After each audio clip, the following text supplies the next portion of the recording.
Hi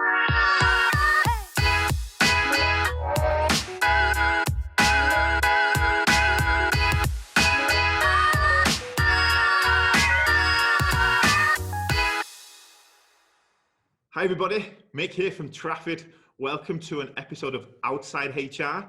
This is episode number 2. And for those who have come from inside HR, you will know that this is all about conversations with professionals, founders, and people from the industry who don't really have HR support yet and are going through recruitment processes. Today, I'm super lucky to be joined by Todd Chambers, who's joining us from UpRaw Media, based in Amsterdam. Todd, thanks so much for kind of joining us today. And did I get that right? And make sure I didn't get anything wrong there. Yes, you did get it right. UpRaw Media, that's correct. Thanks. Perfect. And Todd, before we get into it, I know we've got a story to talk a little bit about one of your recent recruitments. Could you tell me a little bit more about what UpRaw Media do so people can kind of relate during the story? Yeah, sure. Well, we help SaaS companies acquire customers profitably or scale using paid media, conversion rate optimization, and data-led customer insights. Okay, perfect. So before anyone gets started, if that's something that you need, feel free to hit pause, take a look at the website, and we'll also come back to that at the end of the video. But Todd, while we've got you here, I again really appreciate your time today. And I kind of was introduced to Todd because I put a call out for anybody that's done any recent recruitment and didn't actually have a big HR department or agency helping out. And Todd kind of put his hand up. And Todd, I think, by starting, what was your most recent recruitment? When did it take place? The hire was about 2.5 months ago, and it was for a digital content marketer in Amsterdam. Okay. Perfect. So I'm going to start with the same question I've asked the other guests on the show, which is, did you enjoy the recruitment process? Like, how did it go for you and how did it feel? I think it depends on the role, but I would say generally now I did enjoy it. It wasn't like I disliked it, but it wasn't something that I particularly enjoyed. It's extremely time consuming. It eats up a heck of a lot of time. Yeah. Totally, I can totally imagine. So just to kind of get an insight into it, did you actually manage to successfully fulfill the role? Yeah. Okay. And one of the other questions I've got for you is, was it a long process? Like, did you find that time to fill the role was one of the challenges, or was that one of the actually more pleasant parts of it? Yeah, I think that the time is the biggest issue. It takes a heck of a lot of time. So you have to review all of the CVs, which takes significant time. Then you've obviously got different stages. And so I don't know if you want to talk about the process, but typically I'm the person that's reviewing all of the CVs. We don't have a HR department. I'm the founder of the company. So the CVs come in and we use LinkedIn job ads to do that. Depending on the role, we might get 150 CVs. Someone has to go through and manually check the CVs, and then we have to schedule in like a kind of, I don't like calling them a screening call, but like an initial chat, just to see if someone's a good fit. And then they've obviously got to go through the different stages, and there's 2 face-to-face interviews after that. So yeah, it's extremely time consuming. I totally relate. And I guess one of the questions I've got is, even just if we talk about specifically the last role that you had a couple of months ago, was that first screening process or that first even CV reviewing or LinkedIn profile reviewing, would you say that's the hardest moment or just the most time consuming, let's say? Yeah, I would say so. I don't think there's one thing that's particularly stands out as being the most difficult. I mean, I guess you have to ultimately make a decision. I think the hardest thing really is just finding good people. That's the hardest part of the problem, but the most challenging thing is just the amount of time it takes. Yep. You mentioned kind of like advertisements and stuff, and I think obviously this is one of the things that a lot of founders and people I'm talking about, they are using advertisements and job boards because they want to literally speed up the process. Yeah, I mean, using did you also use your network, like kind of share through profiles as well, trying to get local candidates, let's say? Yeah, we did. And actually, I think this particular hire, I think it wasn't actually a LinkedIn job ad. that she came from. I think it was actually me doing manual outreach to people in the local area in Amsterdam. And I think my learning over doing this over 10 different roles has been actually that was more successful than getting inbound people. Yep. So I totally get it. I've got a question about that. If you don't mind, that would be great. Sure. Because do you now, like you said, you've made multiple hires, so you've kind of learned the process. Do you tend to just do those things at the same time? So, hey, listen, I'm going to launch the advertisement and I'm going to look for people.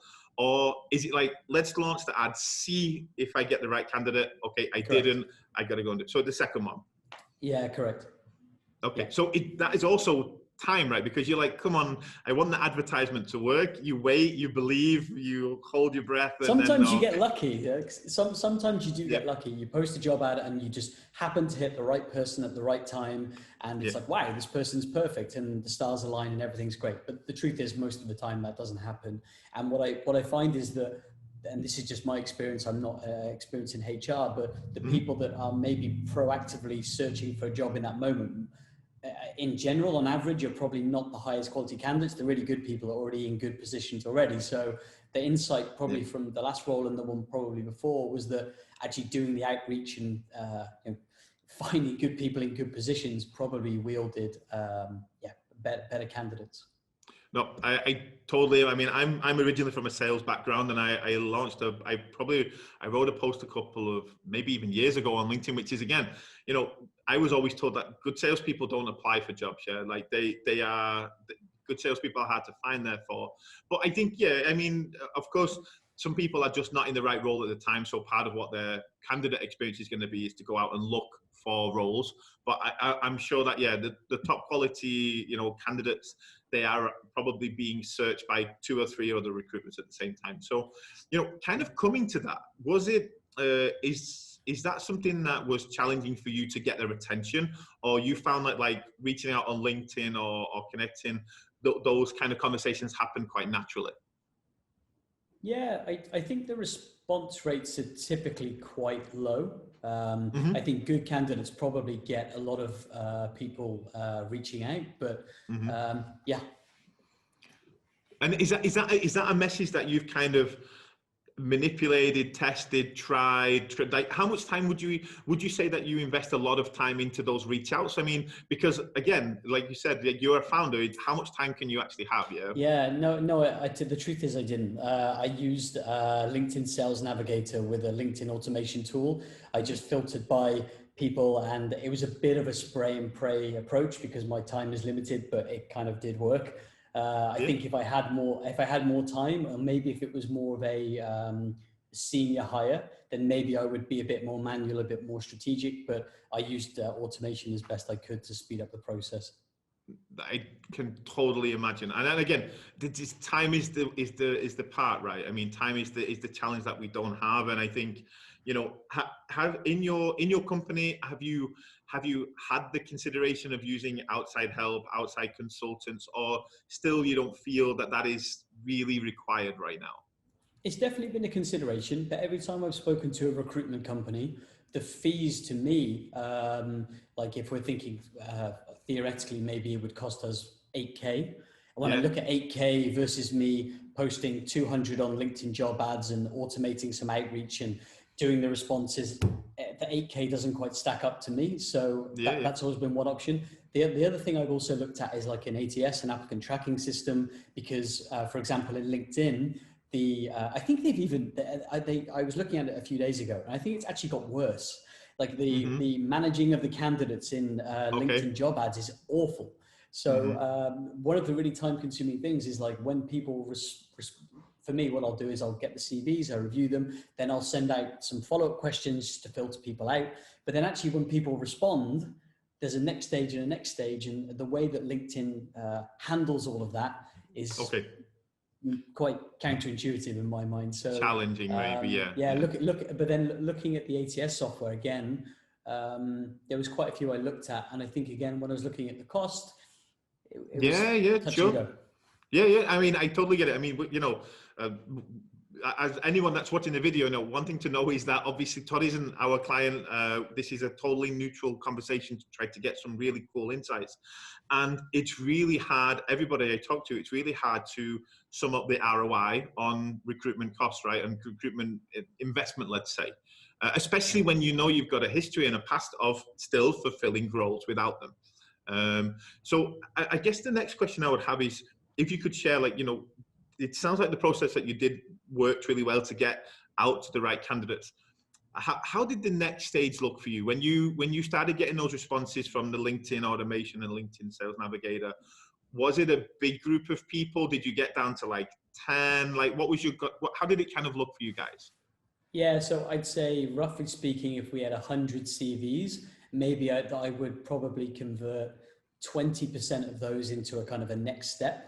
Yep. And for me, the key learning over previous roles was that I would jump on a screening call with all 20 of those people, which just took way too much time.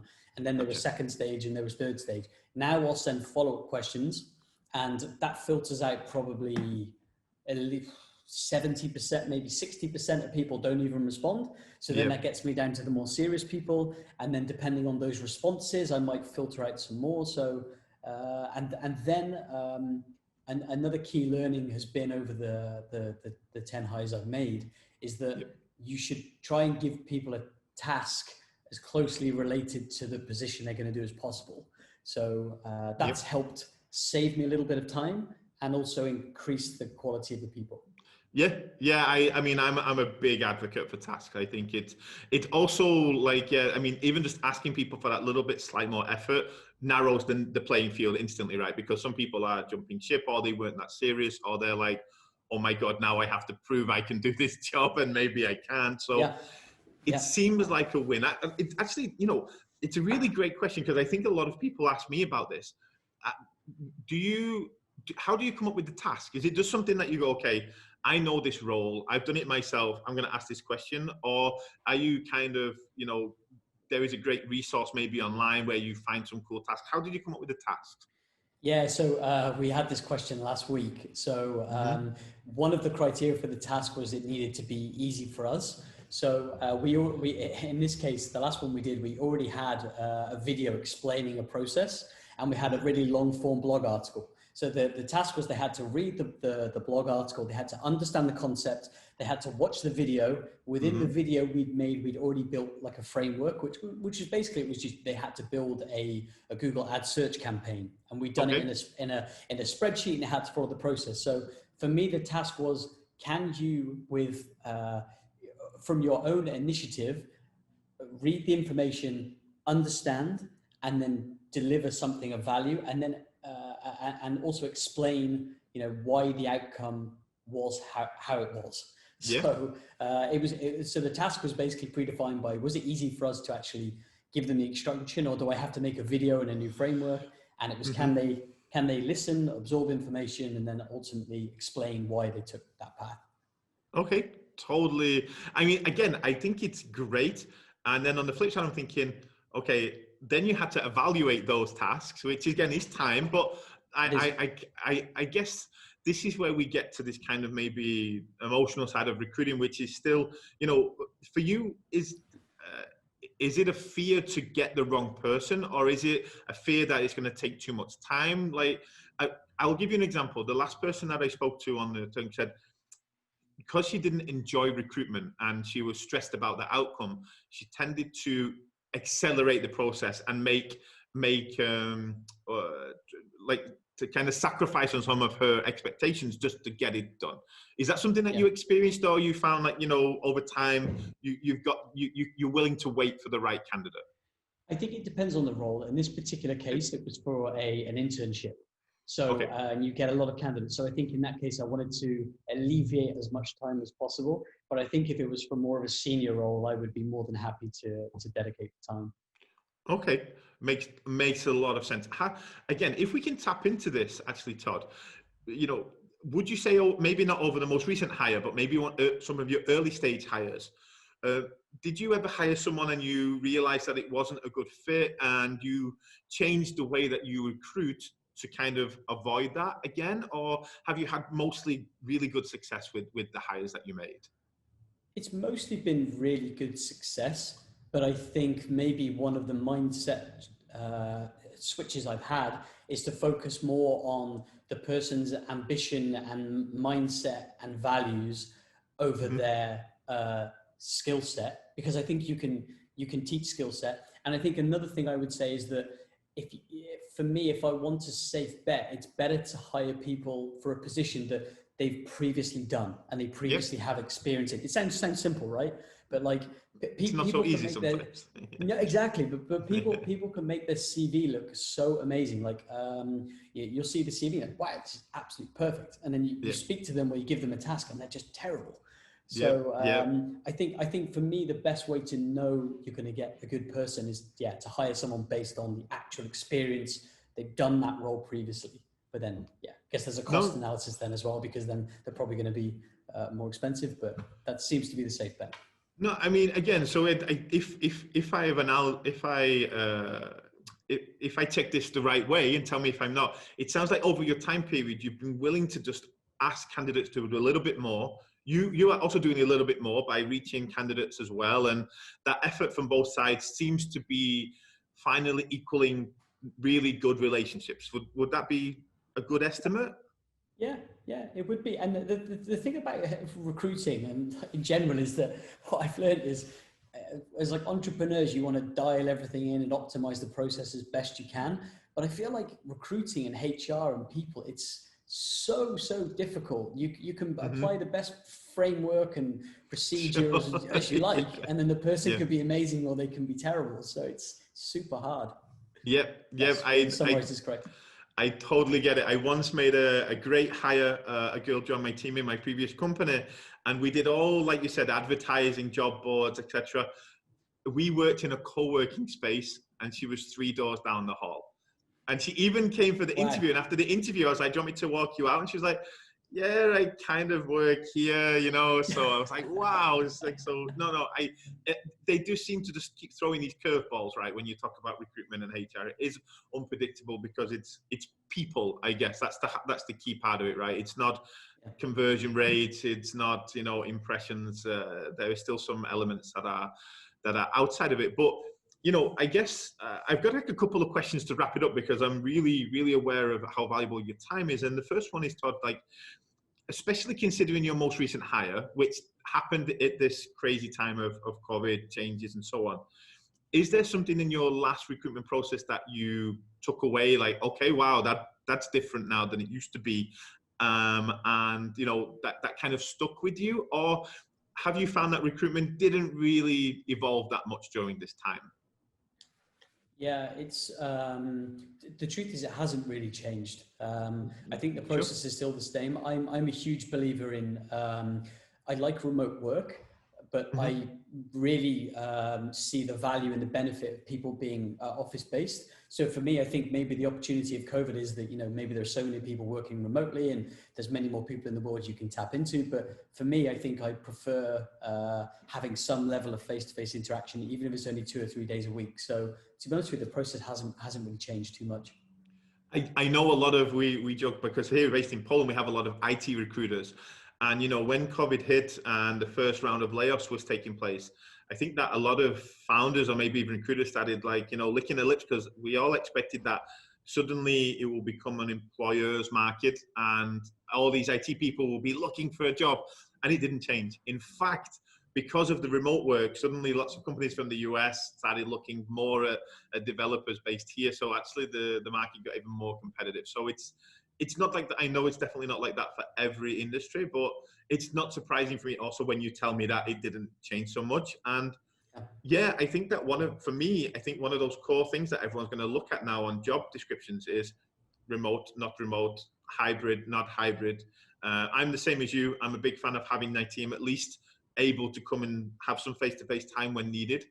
That makes a lot of sense. And I can imagine that by the way, that's a good question. Did the candidate also ask about remote work? Was it a hot topic for the interview process?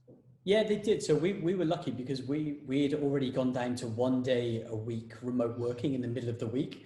And then obviously when the lockdown happened in Amsterdam, we were working fully remote for a period of time. I can't remember how long. And then actually, to be honest with you, most of our staff were really, really keen to get back in the office. So we're in a co-working space and they take really good measures here. So we decided to come back in 3 days a week, Monday, Wednesday and Friday. So yeah. So then again, it's great that the candidate has fit in with that kind of, company ethos, right? Because if companies can't agree on that at the first stage, then it's always going to be a challenging relationship. So Todd, that makes a lot of sense. I've got one last question for you, which again, I've asked the other ones, which is, when you look at your recruitment process from, okay, I need to start getting candidates all the way through to I found a successful hire, which part would you feel, okay, I would have loved some support or someone just to take care of that for me? Which is the part that would say maybe slightly most painful as a founder?